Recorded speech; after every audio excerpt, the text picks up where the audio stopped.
Guys, তোমরা কেমন আছো সবাই? আমি কাল দুপুর 1টা করে গেছিলাম সল্টলেক এইচডিএফসি ব্যাংক। আমার ফোনের সাথে আধার কার্ডের লিঙ্ক করানো ছিল না, সেই জন্যই গেছিলাম।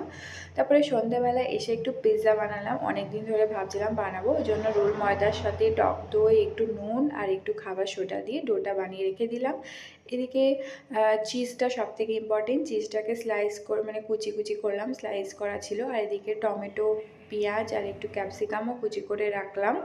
তারপরে ওই ডোটা একটা প্রথম নিয়ে তারপরে একটু ওই কাঁটা চামচ দিয়ে ফুটো ফুটো করলাম। তারপরে দিলাম পিৎজা সস আর মেয়োনিজ আর ওই চিজটাও একটু ছড়ালাম। তার উপরে দিলাম ক্যাপসিকাম, পেঁয়াজ আর টমেটোর টুকরোগুলো, ওটা দিয়ে তারপরে উপর থেকে আর একটু চিজ ছড়িয়ে দিলাম।